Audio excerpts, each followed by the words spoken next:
আমি বর্তমান আমার যুবক ভাইদের মাঝে যেই সমস্যাটা দেখি সেটা হলো পবিত্রতার বিষয়। আমার অনেক যুবক ভাই যারা আমাকে শোনেন বা আমাকে দেখেন, আপনারা অনেকেই আছেন যারা পবিত্রতাকে মেনটেন করেন না, পবিত্রতা অনুযায়ী চলেন না, পবিত্রতাকে গ্রহণ করেন না, অপবিত্রতা থাকেন, প্রস্রাব করে পানি নেন না বা ঢিলাকুলুপ ব্যবহার করেন না।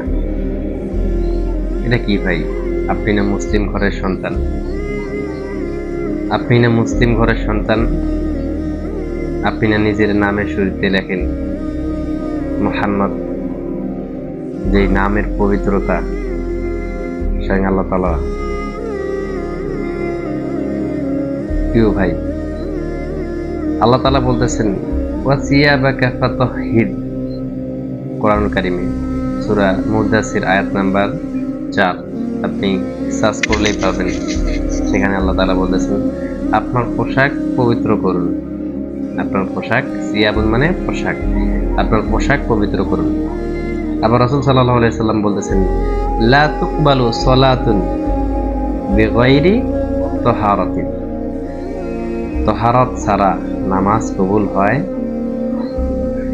নামাজ কবুল হয় না তাহারাত ছাড়া। আবার আল্লাহ তাআলা বলতেছেন ইন্নাল্লাহা ইউহিব্বুত তাওয়াবিনা ওয়া ইউহিব্বুল মুতাতাহহিরিন, আল্লাহ মুতাতাহহিরিন পবিত্রকারীদেরকে অধিক ভালোবাসে। আবার রাসূল সাল্লাল্লাহু আলাইহি সাল্লাম বলতেছেন আন ইবনে আব্বাস রাদিয়াল্লাহু তাআলা আনহু ক্বালা মাররাহ রাসূলুল্লাহ সাল্লাল্লাহু আলাইহি ওয়াসাল্লাম আলা কবরাইনি, রাসূল সাল্লাল্লাহু আলাইহি সাল্লাম দুই কবরের পাশ দিয়ে অতিক্রম করতেছেন। ফাকালা, তিনি বললেন ইন্নামা ইউআযিবানি, তাদের দুইজনকে কবরের মধ্যে আযাব দেওয়া হচ্ছে। ওমা বিগাইরি ওমা ইউআযিবানি ফি কাবীরিন, তাদের যে আযাব দেওয়া হচ্ছে এটা কোনো বড় কোনো পাপের কারণে নয়। আম্মা হাযা ফাকানা লা ইস্তানজিহু মিনাল বাউল, তারা পেশাব থেকে পবিত্রতা অর্জন করত না, পেশাবের ছিটা তাদের গায়ে এসে পড়ত।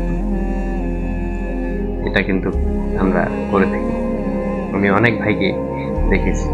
আপনারা এই বিষয়টাকে একটু লক্ষ্য দিবেন প্রিয় ভাই, এই বিষয়টা থেকে একটু বেঁচে আসার চেষ্টা করবেন, পবিত্রতা থাকবেন, পবিত্রতা অর্জন করবেন, নিজেও করবেন, আপনার ভাই যারা আছে, বন্ধু বান্ধব যারা আছে তাদেরকে বলবেন, যখন দেখবেন যে ভাই প্রস্রাব করতেছে বা ঢিলাগুলো ব্যবহার করতেছে না, তখনই আপনি বলবেন যে ভাই না, ঠিক না, আপনি না মুসলমান ঘরের মুসলিম পরিবারের মুসলিম বাবার মুসলিম মার সন্তান, আপনার দ্বারা এটা সাজে না, মানায় না। দয়া করে আপনি এই কাজগুলো করবেন, এই কাজগুলো থেকে নিজে বাঁচবেন, ভাই বন্ধু ব্রাদার সবাইকে বাঁচাবেন।